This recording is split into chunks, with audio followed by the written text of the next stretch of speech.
अस्सलाम वालेकुम रहमतुल्लाहि व बरकातुहू। तो कल के लेक्चर में हमने आपके साथ जो डिस्कस किया था कांस्टेंट वॉल्यूम प्रोसेस, आप मेरी तरफ तवज्जो करें। कांस्टेंट वॉल्यूम प्रोसेस, फिर उसके बाद कांस्टेंट प्रेशर प्रोसेस। तो आज हम आपके सामने कांस्टेंट टेम्परेचर प्रोसेस डिस्कस करेंगे, ठीक है। तो उसकी डेफिनेशन सबसे पहले लिखूँगा मैं।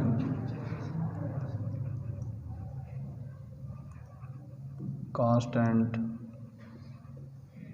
Temperature process.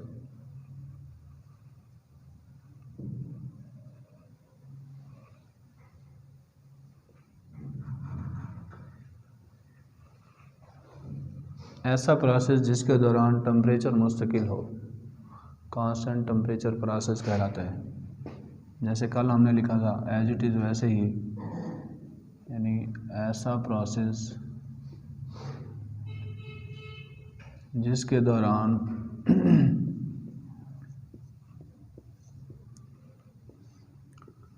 टेम्परेचर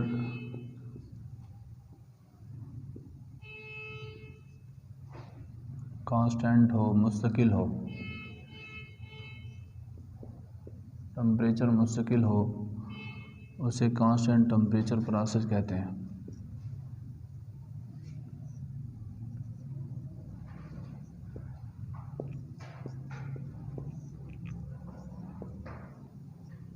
कहते हैं या कहलाता है, ओके। तो इस प्रोसेस को बॉयल्स लॉ से हासिल किया गया है। किससे? हाँ, बताया करें, कोई बात नहीं। इस प्रोसेस को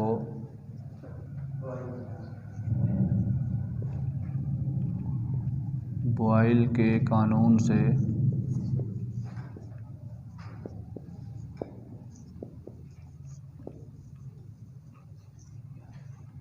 हासिल किया गया है,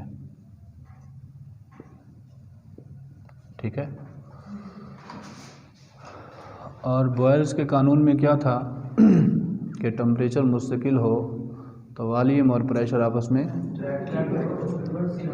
इन्वर्सली प्रोपोर्शनल होते हैं, ठीक है। तो इसी तरह हम फिर लिखेंगे, अब ये जो हम डेफिनेशन लिखते हैं ना, टेम्परेचर मुस्तकिल हो तो कांस्टेंट टेम्परेचर प्रोसेस कहलाता है, ये डेफिनेशन नहीं है, ये तो उसके नाम से है बस। और बॉयल्स लॉ से हासिल किया गया है, ये भी डेफिनेशन में नहीं है। तो इसकी डेफिनेशन अब हम लिखेंगे, जो मैं अभी लिखने लगा हूँ, कि जब गैसों को, ये इन्वर्टेड कामा शुरू करके यहाँ से डेफिनेशन शुरू होती है इस प्रोसेस की, जब गैसों को मुस्तकिल टेम्परेचर पर, ऊपर आपने हेडिंग दी है टेम्परेचर की, इसलिए हम कहेंगे जब गैसों को मुस्तकिल टेम्परेचर पर गर्म किया जाता है, मुस्तकिल टेम्परेचर पर गर्म किया जाता है, तो वॉल्यूम और प्रेशर, दो चीज़ें बच गई हैं हमारी, वॉल्यूम और प्रेशर आपस में इन्वर्सली प्रोपोर्शनल होते हैं। मोबाइल को साइलेंट पे कर दें। इन्वर्सली प्रोपोर्शनल होते हैं, ठीक है।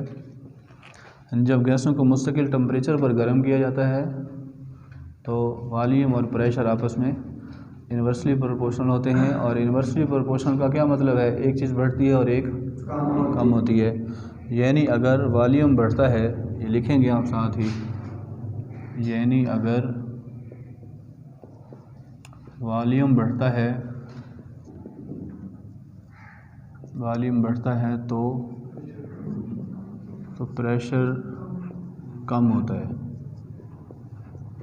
और अगर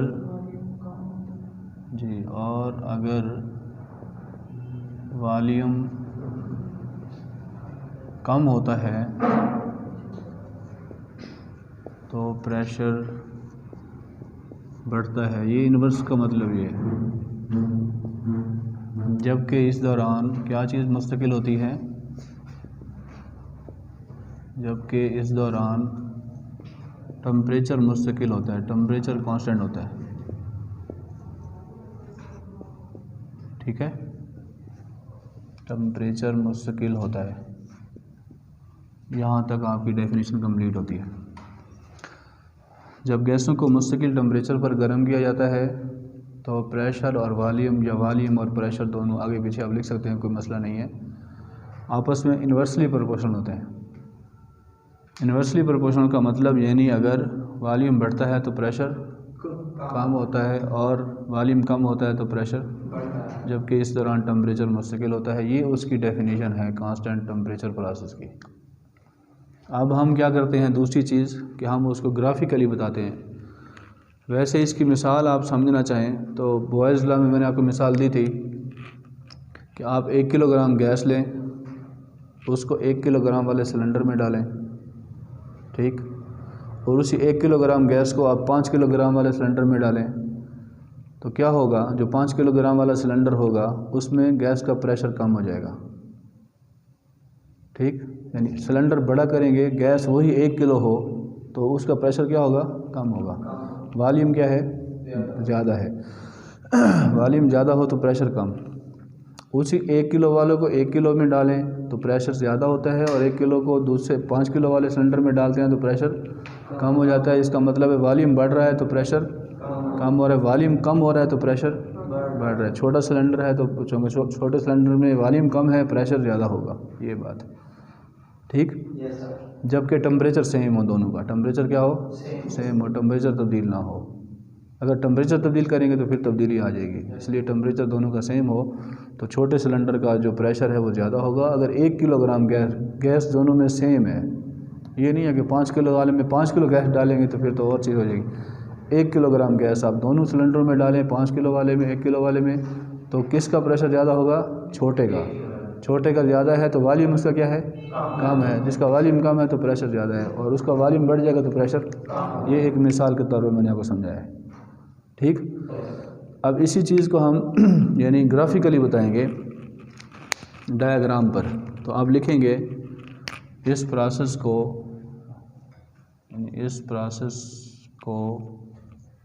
पीवी, अब चूँकि इसमें टेम्परेचर कांस्टेंट है इसलिए पीटी डायग्राम नहीं बनाएंगे। इस प्रोसेस को पीवी डायग्राम से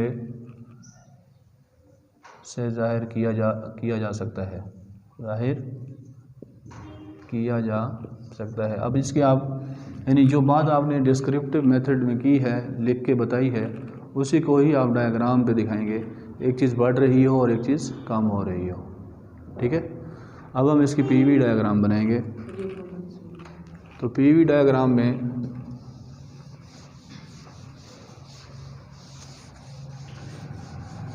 ये इसकी डेफिनेशन थी। तो अब आप इसको डायग्राम पे यानी एक चीज़ कम करनी है और एक चीज़ बढ़ानी है। मिसाल के तौर पर ये मैं फ़र्ज़ करता हूँ कि ये मेरे पास एक लाइन है और एक ये लाइन है। उस्मान, इस तरफ रहें आप, ये प्रेशर की लाइन है और ये। अब हमने ऐसी लाइन लगानी है जिससे एक चीज़ बढ़े और एक चीज़ कम हो। तो अगर फ़र्ज़ कर लें मैं यूँ लाइन लगाता हूँ सीधी, ख़ुद से लाइन लगानी है, पीवी डायग्राम में ख़ुद से लाइन लगानी है। और ये भी आप अच्छी तरह से पहले भी मैं शायद बता चुका हूँ कि आपको पता होना चाहिए इसके पढ़ाने से पहले आपको ये चीज़ें पता होनी चाहिए कि ये एक्स एक्सेस होता है और ये वाई एक्सेस होता है। ये नए लड़के कुछ आए हैं तो वो ज़रा समझ लें। ये यहाँ 0,0 होता है, यहाँ एक्स पॉजिटिव होता है, ठीक है, यहाँ एक्स नेगेटिव होता है, यहाँ वाई पॉजिटिव होता है, यहाँ वाई नेगेटिव होता है। यानी डायग्राम को पढ़ने का तरीका आपको समझाने लगा हूँ जिससे आपको पता चल जाए कि कौन सी चीज़ बढ़ रही है, कौन सी कम हो रही है। तो इसके लिए इसका समझना ज़रूरी है। तो यहाँ 0,0 होता है और इस तरह वैल्यू बढ़ती है 1 2 3, और इस तरह वैल्यू बढ़ती है वाई में पॉजिटिव में 1 2 3, वैल्यू ऊपर बढ़ती जाएगी। इधर जब आएंगे तो -1 -2 -3, इधर जब आएंगे तो -1 -2 -3। माइनस इसलिए लगाया है कि ये वाई नेगेटिव वाली लाइन है और ये एक्स नेगेटिव वाली है, ये वाई पॉजिटिव वाली और ये एक्स पॉजिटिव वाली है। तो इस ओरिजिन पॉइंट से आप देखें तो इस तरफ जहाँ तीर का निशान जा रहा है वैल्यूज़ बढ़ती जा रही हैं।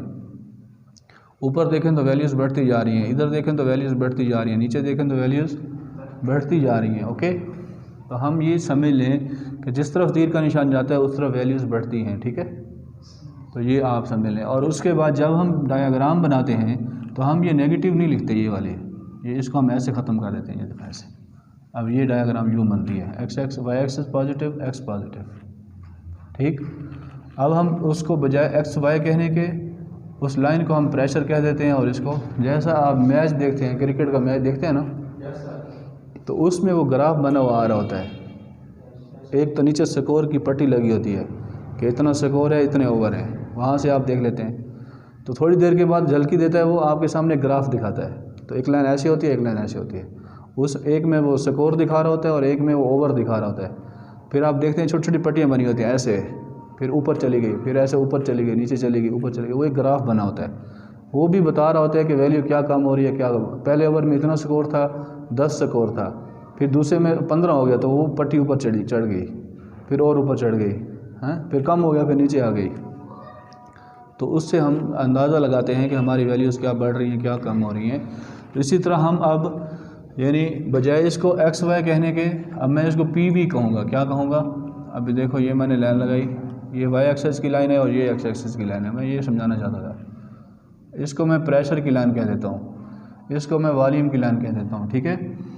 अब मुझे इसमें ऐसा ग्राफ दिखाना है कि एक चीज़ बढ़ रही हो और एक चीज़ कम हो रही, क्योंकि मैं पीछे डेफिनेशन में कह कर आया हूँ कि इन्वर्सली प्रोपोर्शनल होते हैं। तो सो मुझे क्या करना पड़ेगा, अब मैं खुद से लाइन लगाता हूँ, मैं सीधी लाइन लगाता हूँ, ठीक है। इसको मैं 1 कहता हूँ, इसको मैं 2 कहता हूँ, पॉइंट्स को।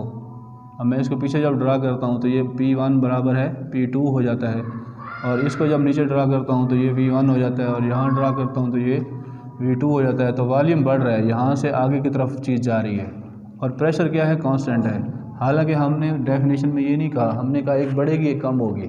इसका मतलब है ये वाली लाइन हमारी गलत है, ये हमारी लाइन ठीक नहीं है, तो ये लाइन हम नहीं लगा सकते, ओके।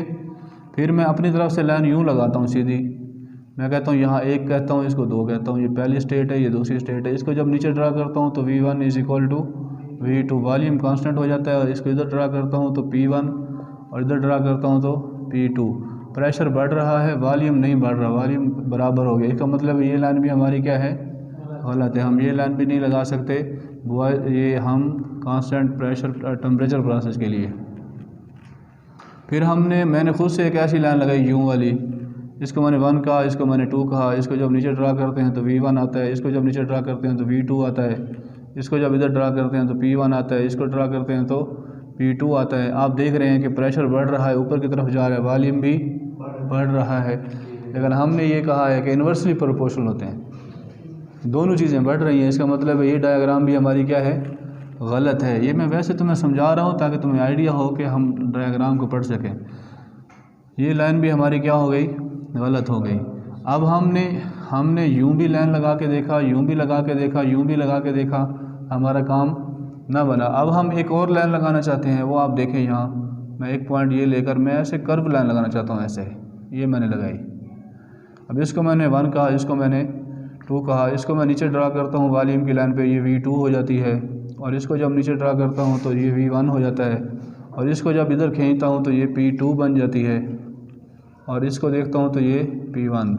अब आप देख रहे हैं ये प्रेशर नीचे आ रहा है 1 से 2, यानी प्रेशर क्या हो रहा है, कम हो रहा है। प्रेशर क्या हो रहा है, कम हो रहा है। और इधर आप देखें तो वॉल्यूम क्या हो रहा है, आगे की तरफ जा रहा है, वॉल्यूम बढ़ रहा है। इसका मतलब है ये हमारी डायग्राम ठीक है। इधर हम तीर का निशान लगाएंगे तो ये शो करेगी हमारी।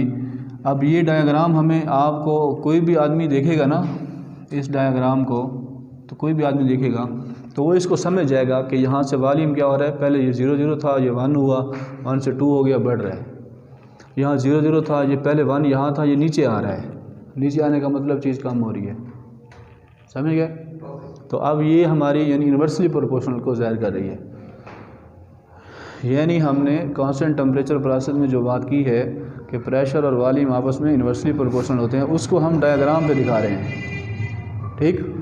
तो ये हमारी डायग्राम शो कर रही है, और यहाँ तीर का निशान लगाकर आप लिख देंगे PV is equal to C, PV is equal to C, यानी टेम्परेचर कांस्टेंट है, ओके। बॉयल्स लॉ वाली मसावत लिख देंगे तो PV is equal to C। अब ये मसावत जब आप ये जो PV डायग्राम है, ये जब आप बना के उसको देंगे तो वो समझ जाएगा कि ये हमारी कौन सी प्रोसेस की डायग्राम है, कांस्टेंट टेम्परेचर प्रोसेस की पीवी डायग्राम है। ओके, तो मेरी बात समझे। पहला मेथड होता है लिख के बता देना, तारीफ बता देना, ये हो गया। दूसरा मेथड होता है कि ग्राफ के साथ बता देना कि ये ग्राफ देखो और बात समझ में आ जाए। अब एक कुछ लोग ऐसे होते हैं जो पढ़े लिखे होते हैं, वो स्कोर नीचे से पढ़ लेते हैं, इतना स्कोर है और इतना, मतलब कुछ लोग ऐसे होते हैं जो उसको नहीं पढ़ सकते, वो ग्राफ को देखते हैं, ग्राफ से पता चलता है बढ़ रहा है कम हो रहा है, बढ़ रहा है कम हो रहा है, ठीक है, इसलिए वो दोनों चीज़ें दिखाते हैं। कुछ लोग होते हैं जो कमेंट्री सुनते हैं, जो कमेंट्री कह रहा है कि ये हो गया, स्कोर इतना हो गया, इतने ओवर हो गया, इट मीन्स कि वो आपको डिस्क्रिप्टिव मेथड बता रहा है, और जो ग्राफ दिखा रहा है वो ग्राफिकल मेथड दिखा रहा है, और कुछ लिख के दिखा रहे हैं मैथमेटिक्स, वो मैथमेटिकली मेथड है। तो हमने पहला मेथड दिखाया डिस्क्रिप्टिव, लिख के दिखाया, दूसरा पीवी डायग्राम दिखाई। अब हम मैथमेटिकली दिखाएंगे कि इस प्रोसेस में मैथमेटिक्स के हम कैसे पता लगेगा कि ये कौन सा प्रोसेस है। तो कल मैंने आपको बताया था कि हमने क्या करना है, तो ये पीवी डायग्राम के बाद अब हम उसको एक्सप्लेन करेंगे। तो 5 उसके स्टेप हैं, पिछले लेक्चर में आपने उसको अच्छी तरह सीखा था। तो उसमें सबसे पहला स्टेप क्या होता है, स्टेप 1 हम उसको कहते हैं, यानी मकसद मेरे बताने का ये है कि अगर वो आपसे कहे कि कांस्टेंट टेम्परेचर प्रोसेस की तारीफ़ करें तो वो आप कर देंगे, वो कहे पीवी डायग्राम बनाएं तो आप बना देंगे, वो आपसे कहे कि उसको एक्सप्लेन करें तो फिर आप उसकी डेफिनेशन भी लिखेंगे, पीवी डायग्राम भी बनाएंगे और साथ उसको एक्सप्लेन करेंगे। 5 स्टेप हैं एक्सप्लेनेशन में, वो आपने उसको बताने हैं, ठीक। तो उसमें सबसे पहला स्टेप क्या होता है, Pvt relationship, Pvt relationship, pressure, volume और टेम्परेचर का आपस में क्या ताल्लुक़ है इस प्रोसेस में, वो हमने बताना है। किस प्रोसेस में, कांस्टेंट टेम्परेचर प्रोसेस हमारा चल रहा है। तो हम जानते हैं कि जनरल गैस इक्वेशन के मुताबिक P1 V1 ओवर T1, ये जनरल गैस इक्वेशन है, इज इक्वल होता है P2 V2 ओवर T2, ये हमारी जनरल गैस इक्वेशन है। तो जो चीज़ कांस्टेंट है उसको हम गायब कर देते हैं, टेम्परेचर कांस्टेंट है, टेम्परेचर हम ख़त्म कर देंगे, तो क्या बनेगा, P1 V1 is equal to P2 V2, आगे आप लिख देंगे, जबकि टेम्परेचर क्या है, T कांस्टेंट। ओके, जैसा कि कल हमने लेक्चर में किया था, अगर प्रेशर कांस्टेंट होगा तो प्रेशर को ख़त्म कर देंगे, V1 over T1 is equal to V2 over T2। अगर वॉल्यूम कांस्टेंट होगा तो वॉल्यूम को ख़त्म कर देंगे, P1 over T1 is equal to P2 over T2। अगर टेम्परेचर कांस्टेंट है तो टेम्परेचर ख़त्म कर देंगे, P1 V1 is equal to P2 V2, ये इसका रिलेशन बन जाएगा पीवीटी रिलेशनशिप। ओके, नेक्स्ट, शाबाश को नींद आ रही है, तो स्टेप 2 जो है, जिसको नींद आ रही है वो खड़ा हो जाए। स्टेप 2 में हमने कल भी पढ़ा था, हम वर्क डन निकालते हैं। क्या निकालते हैं, इस प्रोसेस के अंदर वर्क डन जो है वो कितना होगा। तो वही वर्क डन जो है फार्मूला वही है, फोर्स ज़रब डिस्टेंस, लेकिन कांस्टेंट टेम्परेचर प्रोसेस के दौरान वर्क डन का फार्मूला मैं अभी लिखने लगा हूँ। आया कैसे है ये अभी नहीं बताऊँगा, थोड़ी देर के बाद बताऊँगा कि ये कैसे आया है, ठीक है। अभी मैं उसका डायरेक्ट फार्मूला लिख रहा हूँ, इसलिए कि अगर वो आपको इम्तिहान में कहता है कि आप आइसोथर्मल या कांस्टेंट टेम्परेचर प्रोसेस को बयान करें, तारीफ़ लिखेंगे, पीवी डायग्राम बनाएंगे, स्टेप 1 लिखेंगे, स्टेप 2 लिखेंगे। स्टेप 2 में जो वर्क डन है वो आपने उसको एक्सप्लेन नहीं करके देना, सिर्फ फार्मूला बताना है। इसलिए अभी मैं फार्मूला लिख रहा हूँ, थोड़ी देर के बाद बताऊँगा कि ये फार्मूला कैसे आया है, ठीक है। So work done is equal to, work done को W लिखते हैं, और 1 स्टेट 2 का मतलब 1 से 2, हमेशा काम 1 से 2 स्टेट में होता है। जहाँ चीज़ पड़ी हुई है आप उसको फोर्स लगाते हैं, दूसरी स्टेट पे जाएगी तो काम होगा, वरना काम नहीं होगा, इसलिए W 1 स्टेट 2 लिखते हैं। इसका फार्मूला ये होता है 2.3 P1 V1 log। अब आप परेशान हो जाएंगे, ये एकदम किधर से ये चीज़ें आ गई, इसलिए मैंने कहा अभी मैं फार्मूला लिख रहा हूँ, आपको डेरिवेशन नहीं बता रहा कि ये कहाँ से आया है, वो नहीं बता रहा। अभी आप जस्ट ये समझें कि ये एक फार्मूला है वर्क डन का, कौन से प्रोसेस में, कांस्टेंट टेम्परेचर प्रोसेस में, 2.3 P1 V1 log RV।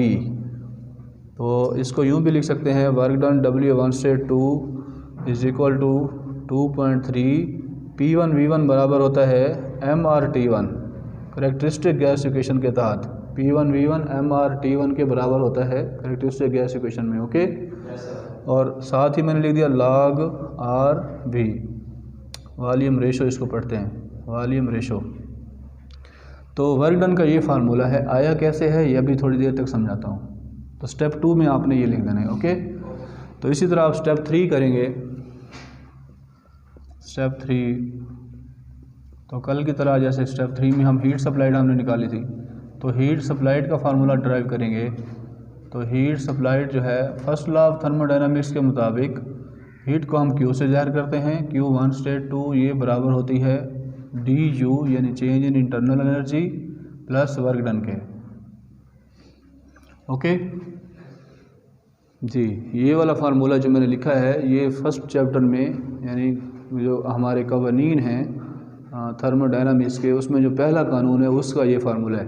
Heat supplied बराबर होती है DU प्लस वर्क डन। तो DU का फार्मूला कल मैंने आपको बताया था, पहले भी आपको मालूम है, तो वो हम पुट करते हैं, यानी heat supplied is equal to DU बराबर होती है m dot CV T2 minus T1, वो फार्मूला पुट कर दिया, प्लस वर्क डन का क्या फार्मूला है ये वाला जो अभी इधर लिख रहे हैं, वो हम इस पे पुट कर देंगे 2.3 P1 V1 log RV, okay. आगे हम इसको थोड़ा ड्राइव करते हैं। Heat supplied is equal to m dot CV, ये वैसे तो चूँकि टेम्परेचर कांस्टेंट है, जब टेम्परेचर कांस्टेंट है इस मीन टेम्परेचर क्या है, ज़ीरो है। टेम्परेचर क्या है, ज़ीरो। टेम्परेचर कांस्टेंट का मतलब ज़ीरो। जैसे कल कहा था वॉल्यूम कांस्टेंट तो वॉल्यूम ज़ीरो, सही, ये ज़ीरो हो जाएगी। प्लस हम लिखेंगे 2.3 P1 V1 को आप लिख सकते हैं MR T1 log RV। तो ये सारा ज़ीरो हो जाएगा, यानी heat supplied is equal to, ये तो सारा ज़ीरो कर देंगे, plus 2.3 MR T1 log into RV, okay. तो ज़ीरो ख़त्म कर देंगे, तो heat supplied is equal to 2.3 MR T1 log RV, okay. यानी जो वर्क डन का फार्मूला है वही हीट सप्लाइड का फार्मूला है, जो वर्क डन का फार्मूला है वही हीट सप्लाइड का फार्मूला है, क्योंकि इंटरनल एनर्जी यहाँ ज़ीरो हो जाती है, ठीक। तो ये सेम फार्मूला बन जाएगा हीट सप्लाइड का। तो ये स्टेप 3 हो गया आपका। तो स्टेप 4 और स्टेप 5 करने के बाद फिर ये फार्मूला समझाऊंगा कि ये कैसे आया है, ये बात आपने याद रखनी है, ओके। तो स्टेप 3 अब करते हैं जी। स्टेप 3 हो गया, तो स्टेप 4 हम करेंगे। स्टेप 4 जो है वो हमारा प्रोसेस के अंदर चेंज इन इंटरनल एनर्जी निकालना होता है। चेंज इन इंटरनल एनर्जी के इस प्रोसेस के दौरान इंटरनल एनर्जी में क्या तब्दीली आई है, चेंज इन इंटरनल एनर्जी। और मैंने आपसे कह रखा है, पिछले लेक्चर में भी बताया था, वो जो उसे DU से ज़ाहिर करते हैं। U का मतलब इंटरनल एनर्जी, D का मतलब चेंज इन इंटरनल एनर्जी बराबर होती है DU के, और DU का फार्मूला वही वाला हर जगह पे सेम होता है, m dot CV T2 minus T1। और याद रखें, यानी कांस्टेंट टेम्परेचर प्रोसेस का मतलब ये है कि टेम्परेचर तब्दील नहीं हो रहा, इसका मतलब है ज़ीरो है। तो याद रखें DU जो है इसमें क्या होती है, ज़ीरो होती है। कांस्टेंट टेम्परेचर प्रोसेस में चेंज इन इंटरनल एनर्जी तब्दील नहीं होती, तो वो ज़ीरो ही होगी, क्योंकि टेम्परेचर तब्दील नहीं हो रहे, ओके। तो स्टेप 5 के अंदर आप जो चीज़ देखते हैं स्टेप 5 में, वो है चेंज इन एंथैल्पी। कल भी बताया था, चेंज इन एंथैल्पी, ओके। तो ये फार्मूला भी मैंने आपसे कहा था कि हर प्रोसेस में सेम रहेगा, चेंज इन एंथैल्पी का फार्मूला। और एंथैल्पी को हम H से लिखते हैं, H, और DH का मतलब होगा चेंज इन एंथैल्पी, DH। और इसका फार्मूला क्या होता है, m डॉट CP का मतलब specific heat at constant pressure, T2 minus T1। तो इसी तरह DH जो है इज इक्वल हो जाएगा m वैसे, CP वैसे, चूँकि इसमें टेम्परेचर कांस्टेंट है तो ज़ीरो है। इसका मतलब है इस प्रोसेस में DH भी क्या होती है, ज़ीरो होती है, ओके। तो ये हमारे पास DH जो है वो 0 हो गई। तो इस तरह से हमने इसके 5 स्टेप कंप्लीट कर लिए और इस तरह से ये प्रोसेस क्या हो गया, कंप्लीट हो गया। ओके, प्रेशर, वॉल्यूम, टेम्परेचर का ताल्लुक, वर्क डन का फार्मूला, हीट सप्लाइड का फार्मूला और इंटरनल एनर्जी की तब्दीली का फार्मूला और इंथैल्पी का फार्मूला। ओके, तो इस तरह से आप पूरा कर देंगे process complete. Definition, PV diagram, 5 step.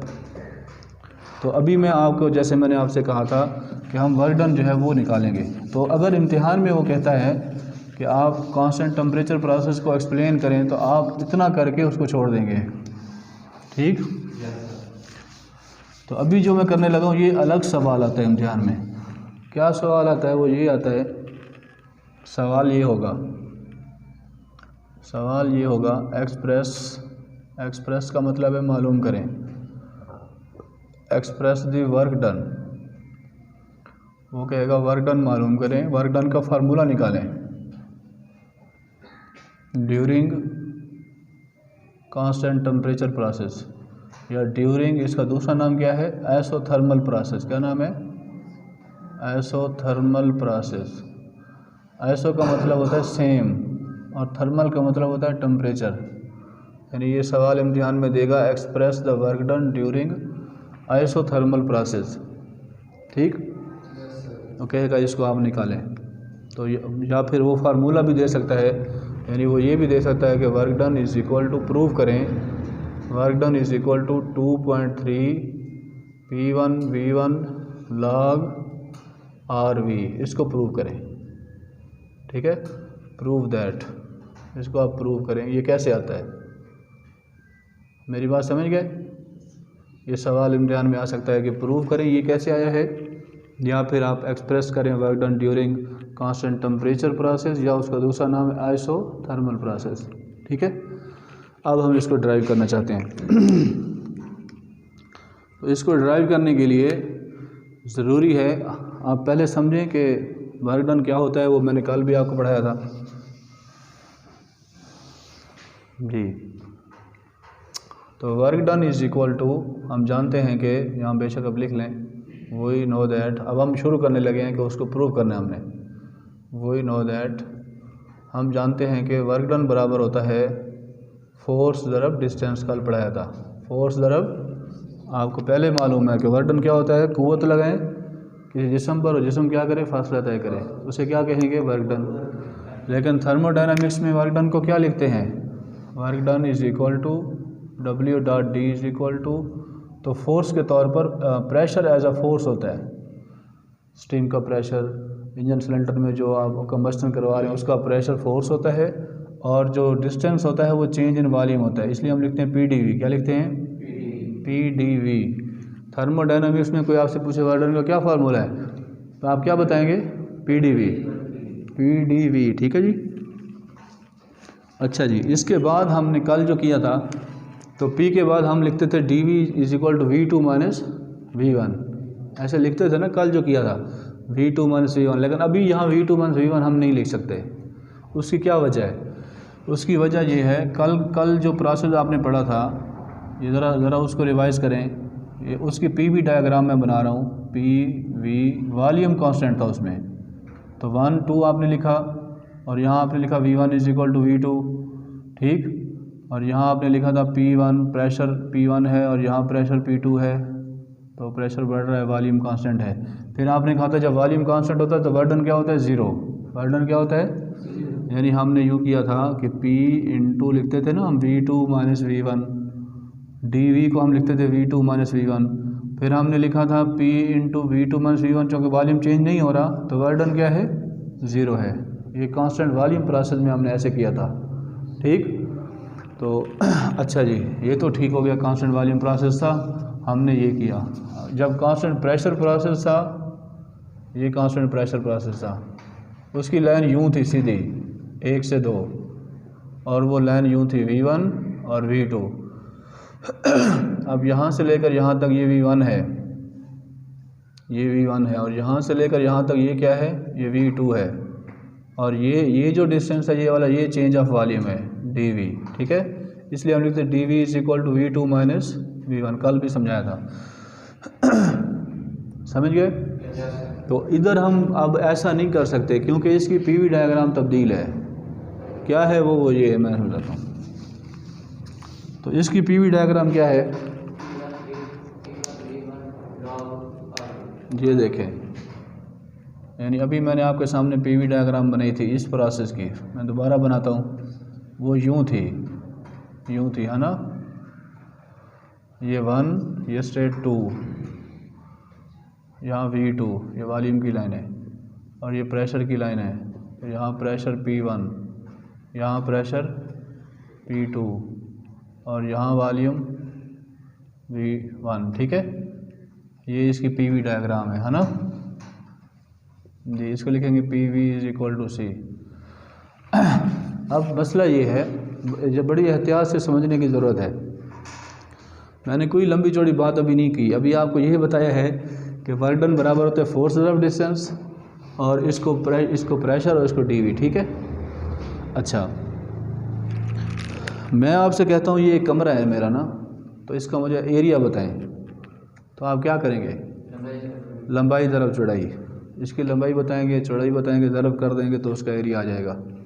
मैं आपसे कहता हूँ इसका वॉल्यूम बताएं, आप कहेंगे लंबाई ज़रब चौड़ाई ज़रब ऊंचाई। ओके, क्योंकि ये सीधी लाइनें हैं, सीधी चीज़ है ना, ये भी सीधी, ऊपर भी सीधी है ना। लेकिन अब ये जो लाइन लग रही है ना, ये सीधी नहीं है, ये कर्व लाइन है। जब सीधी लाइन थी तो आपने क्या किया, V2 में से V1 को माइनस कर दिया, चेंज ऑफ वॉल्यूम निकाल लिया। लेकिन अब चेंज ऑफ वॉल्यूम हम नहीं निकाल सकते क्योंकि कर्व लाइन है। अभी मैं एक और मिसाल देता हूँ। मैं आपसे कहता हूँ कि मुझे सीढ़ी है, सीढ़ी लगी हुई है ऐसे, उसके नीचे मुझे कामरान, नींद आ रही है, हाँ एक्टिव हो जाए। तो मैं आपसे कहता हूँ सीढ़ी है, सीढ़ी के नीचे मुझे वॉल्यूम बताओ, तो आप क्या करेंगे, आप कहेंगे कैसे निकालें, उधर तो लंबाई चौड़ाई नज़र ही नहीं आ रही। सीढ़ी है ऐसे, ऐसे सीढ़ी लगी हुई है ना, उसके नीचे मैं कहता हूँ कितना वॉल्यूम है बताओ, तो मुश्किल होगा मुश्किल के नहीं होगा। अब मैं आपसे कहता हूँ मकान का वॉल्यूम बताओ, तो आप जल्दी से बताएंगे, फीता पकड़ेंगे या फीता, वहाँ से ऐसे और ऊपर ऐसे करेंगे, लंबाई ज़रब चौड़ाई ज़रब ऊंचाई, वॉल्यूम आ गया। अब मैं आपसे कहता हूँ मुझे सीढ़ी के नीचे वॉल्यूम बताओ, एरिया बताओ या वॉल्यूम बताओ, तो आप कहेंगे मुश्किल। क्या मुश्किल? अब जब कांस्टेंट प्रेशर प्रोसेस था तो उसमें लाइन सीधी थी, सीधी लाइन थी, V2 में से V1 निकाल लिया, चेंज ऑफ वॉल्यूम पता चल गया। अब चूँकि कर्व लाइन के अंडर एरिया है, इसलिए अब यहाँ हम फाइंड करेंगे। तो कैसे फाइंड करते हैं, फिर हम इंटीग्रेशन करते हैं। क्या करते हैं, इंटीग्रेशन। जो आपने सेकेंड ईयर मैथ पढ़ी थी ना, उसमें हम इंटीग्रेशन पढ़ते हैं। वो इंटीग्रेशन का मतलब होता है area under the curve, curve के नीचे जो एरिया आ रहा हो उसको फाइंड करने के लिए इंटीग्रेशन करते हैं। और उसमें हम करते ये हैं कि हम इसके छोटे छोटे पार्ट्स बना लेते हैं। यानी मुझे अब ये वाली जगह चाहिए ना, चेंज ऑफ वॉल्यूम ये वाली जगह है, अंदर वाली, ठीक है ना। तो ये जगह चाहिए, तो मुझे क्या करना पड़ेगा, अब सीधी लाइन तो है नहीं, सीधी होती तो मैं पैमाइश कर लेता, यहाँ से यहाँ पैमाइश होती, ये पैमाइश हो जाती, तो इसमें से इसको निकालते dV आ जाता। अब अंडर द कर्व है तो आप क्या करेंगे, छोटे छोटे पार्ट्स बनाएंगे इसके ऐसे, ये एक मुस्ततील बन जाएगी ना, लंबाई ज़रब चौड़ाई, फिर एक और लाइन लगाएंगे, फिर एक और लाइन लगाएंगे, लंबाई ज़रब चौड़ाई। लेकिन अभी भी इसमें डाउट है, ये पूरी नहीं बन रही ना, इसलिए हम इंटीग्रेशन करते हैं। क्या करते हैं जीशान, मेरी बात समझें, हम क्या करते हैं, इंटीग्रेशन करते हैं अंडर द कर्व निकालने के लिए। थोड़ी सी नई बात है, थोड़ी मुश्किल लग रही है, कोई मुश्किल नहीं है। अब हम क्या करेंगे, वर्क डन लिखेंगे, work done is equal to, हम इसका इंटीग्रेशन ले लेंगे, इस तरफ से भी इंटीग्रेशन ले लेंगे और इस तरफ भी इंटीग्रेशन ले लेंगे, PdV, दोनों तरफ से इंटीग्रेशन लेंगे, क्योंकि एरिया अंडर द कर्व हमने फाइंड करना है, समझे। तो अब चूँकि 1 से 2 स्टेट है, इसलिए 1 से 2 स्टेट भी लिखेंगे, 1 से 2, यहाँ 1 भी लिखेंगे, यहाँ 1 और यहाँ 2, नीचे 1 लिखते हैं, ऊपर 2 लिखते हैं। इसको जब इंटीग्रेशन को ख़त्म करते हैं तो हम लिखते हैं W1 स्टेट 2। ये जो W1 स्टेट 2 लिखते हैं ना आप, वो इधर से लिखते हैं, इंटीग्रेशन का साइन ख़त्म हो जाता है, 1 और 2, तो 1 से 2 लिख देते हैं, ठीक। इसके बाद ये है, हम जानते हैं कि PV is equal to P1 V1 is equal to P2 V2 is equal to P3 V3, इसके रिलेशन से हमने निकाला है, ठीक है। तो अगर मुझे यहाँ P चाहिए तो P किसके बराबर हो जाएगा, P is equal to P1 V1 over V, ठीक। तो ये जो p है यहाँ पर, इसकी जगह मैं लिख दूंगा, इस p की जगह पे लिख रहा हूँ इंटीग्रेशन का साइन वैसे, 1 भी वैसे, 2 भी वैसे, p की जगह मैं ये लिख रहा हूँ P1 V1 ओवर v, और साथ में dv चेंज ऑफ वॉल्यूम, ये पहले से ये इधर आ रहा है, यानी इसकी जगह पर मैंने वैल्यू पुट किया p की जगह पर। कहाँ से निकालिए, इधर से निकालिए, PV is equal to P1 V1, p को यहाँ रखा, v को नीचे डिवाइड किया, तो ये बन गया P1 V1 ओवर v। तो इस p की जगह मैंने कामरान ये पुट कर दिया P1 V1 ओवर v, और ये dv वैसे के वैसे का वैसे। ओके, आगे चलें। अच्छा, इंटीग्रेशन का उसूल है कि जो चीज़ कांस्टेंट है उसको इंटीग्रेट नहीं करते, जैसे डेरिवेशन का उसूल है।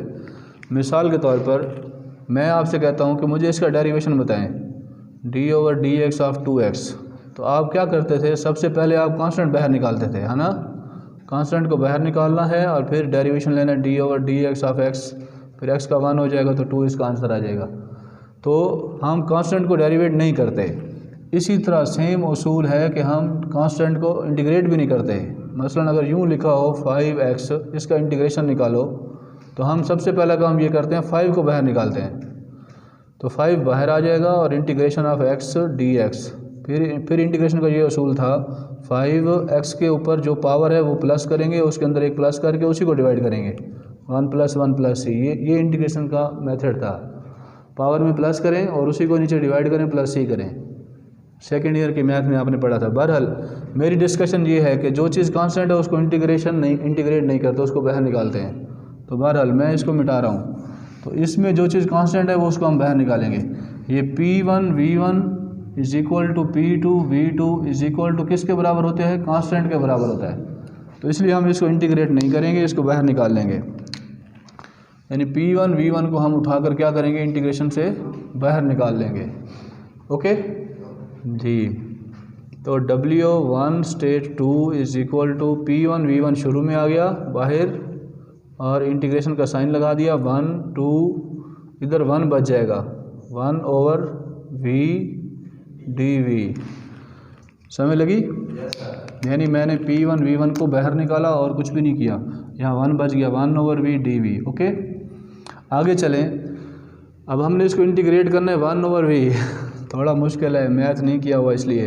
तो अगर मैं आपसे कहूँ कि log x का डेरिवेशन बताएं, log x d over D x ln of x, तो आप मुझे फ़ौरन बताएंगे सर 1 ओवर x। क्या बताएंगे? log x का डेरिवेशन क्या होता है? 1 ओवर x। सेकेंड ईयर की मैथ में डेरिवेटिव इसलिए पढ़ाया था। और अगर हम इसका इंटीग्रेट करें, इसको क्या करें, इंटीग्रेशन करें, तो डेरिवेशन का उलट इंटीग्रेशन होता है। तो 1 ओवर x का इंटीग्रेशन क्या होगा, log x। क्या होगा? log x। 1 ओवर x का इंटीग्रेशन log x, और log x का डेरिवेशन 1 ओवर x। ठीक। बहरहाल जिस बच्चे ने डेरिवेशन इंटीग्रेशन को अच्छी तरह पढ़ा हुआ है उसे तो ये समझ आ रही है, और जिसको नहीं आ रही तो वो अभी कंसेप्ट बना ले कि log x का डेरिवेशन क्या होता है, 1 ओवर x, और 1 ओवर x का इंटीग्रेशन क्या होता है, log x। उलट, एक दूसरे के उलट होते हैं। ठीक है, तो मैं इसको मिटा देता हूँ। तो अभी आप देखें यहाँ यूँ हो, अगर इंटीग्रेशन 1 ओवर x dx, तो आप क्या लिखेंगे, log x। क्या लिखेंगे? log x। अगर इंटीग्रेशन में 1 ओवर v हो और इधर dv हो, अब क्या लिखेंगे आप, log v लिखेंगे। ठीक है, अब ये v के लिहाज से है तो log v, x के लिहाज से था तो log x। तो इसलिए मैं इसको रिमूव करता हूँ। वैसे हम एक और उसूल भी बताते थे लड़कों को, अगर नीचे वाली चीज़ का ऊपर डेरिवेशन मौजूद हो, नीचे v है, v के लिहाज से डेरिवेशन 1 है, 1 ऊपर मौजूद है, फिर हम log ले लेते हैं। तो सो अब ये यूँ बन जाएगा, यानी P1 V1 log v। ठीक है, खाली इंटीग्रेशन होता तो log v। अब इंटीग्रेशन 1 से 2 है, इसलिए हम इसके साथ लिमिट भी लगाएंगे, 1 से 2, 1 से 2 लिमिट लगाते हैं, 1 से 2। ठीक है, अब इसका क्या तरीका होता है आगे चल के, पहले इसको हम कहते हैं अपर लिमिट, इसको कहते हैं लोअर लिमिट। पहले अपर लिमिट पुट करते हैं, फिर लोअर लिमिट पुट करते हैं, फिर ये मॉड ख़त्म हो जाता है। यानी अब यूँ बन जाएगा, work done W1 state 2 is equal to, बाहर वो आ रहा है P1 V1, ये आ रहा है, और ये log v है 1 से 2। पहले अपर लिमिट पुट करेंगे, फिर लोअर लिमिट पुट करेंगे, दरमियान में माइनस लगाते हैं, यानी ln of log v2 minus ln of log v1। इसे कहते हैं अपर लिमिट पुट करना और लोअर लिमिट पुट करना। 2 पहले पुट करते हैं फिर 1 पुट करते हैं, तो log v2 माइनस v1 ये वाला बन जाएगा। ओके, log की प्रॉपर्टीज़ हैं, 2 log आप आपस में माइनस हो रहे हो तो वो क्या होते हैं, तकसीम होते हैं। तो इसका मतलब है ये 2 log माइनस हो रहे हैं, अब ये तकसीम हो जाएंगे, यानी W1 state 2 is equal to P1 V1 log, ये तकसीम हो जाएंगे V2 ओवर V1। तो याद रखें इसको हम लिखेंगे RV is equal to V2 बटा V1, यानी अब ये हालत यूँ बन जाएगी W1 state 2 is equal to P1 V1 log RV। इसको RV लिख दिया क्योंकि ये वॉल्यूम रेशो है, उसको हमने V2 बटा V1 RV कहा हुआ है। ओके, तो ये नेचुरल लॉग है, याद रखें नेचुरल लॉग बराबर होता है 2.3 सिंपल लॉग के। अगर आप नेचुरल लॉग को सिंपल लॉग में वापस लाते हैं तो वो 2.3 साथ लगाना पड़ता है, इसलिए हम लिखेंगे W1 state 2 is equal to P1 V1 as it is, और ये सिंपल ये नेचुरल लॉग को उसमें कन्वर्ट करेंगे, क्या लिखेंगे 2.3 log इंटू RV। जी अजीज़ तलबा, बस आप पहुंच गए इंशाल्लाह। 2.3 को शुरू में लिख लें, 2.3 शुरू में आ गया, P1 V1 भी शुरू में, जी अब इसको तरतीब दे दिया log RV। अब आप इसको लिख सकते हैं W1 state 2 is equal to 2.3 P1 V1 is equal किसके है, MRT1 log RV। Okay students, तो ये हमने प्रूव करना था ये वाला फार्मूला। 2.3 बताया है कि नेचुरल लॉग जो है, नेचुरल लॉग को आप सिंपल लॉग में जब कन्वर्ट करोगे तो 2.3 से मल्टीप्लाई देना पड़ता है। ठीक है, अगेन समझ लें, वेरी सिंपल। अभी रिवाइज करता हूँ, मेरे साथ रहें। फोर्स दरब डिस्टेंस PdV, P की जगह वैल्यू PdV लिखा, इंटीग्रेशन दोनों तरफ लिया 1 से 2, कामरान तवज्जो रखें, इसका इंटीग्रेशन ख़त्म करेंगे, W1 से 2 लिख देंगे, P की जगह वैल्यू पुट करेंगे, PV is equal to P1 V1 बराबर होता है, यहाँ से P की वैल्यू निकालेंगे, डिवाइड करेंगे, इसकी जगह पुट कर दिया P1 V1 over V। Okay, dV constant को बाहर निकालते हैं, उसूल है कांस्टेंट को बाहर निकाल लिया, वेरी सिंपल, कोई मुश्किल नहीं है। इंटीग्रेशन 1 से 2, यहाँ 1 बच गया, 1 ओवर V dV। नीचे वाली चीज़ का ऊपर डेरिवेशन मौजूद हो, log ले लेते हैं, log V। 1 से 2 स्टेट है, 1 से 2 स्टेट कर देंगे, फिर upper limit lower limit, upper limit put की log V2 बन गया, लोअर लिमिट पुट की log V1 बन गया। 2 log माइनस हो रहे हो तकसीम होते हैं, V2 ओवर V1, V2 और V1 को RV लिख सकते हैं, और सिंपल नेचुरल log को सिंपल log में कन्वर्ट करने के लिए 2.3 log लगाते हैं, फिर तरतीब लगा देंगे 2.3 log P1 V1 log RV, 2.3 P1 MRT1 log RV। Okay, तो ये अलग सवाल आता है इम्तिहान में, express the work done during isothermal process during constant temperature process. Constant temperature process के दौरान वर्क डन का फार्मूला अखज़ करें, फिर आप ये डायग्राम भी बनाएंगे, PV डायग्राम, और इस तरतीब से उसको अखज़ करके देंगे, करेंगे सारे इंशाल्लाह। अल्लाह जज़ाए खैर, इसको नोट कर लें। Thank you so much. अस्सलाम वालेकुम रहमतुल्लाह।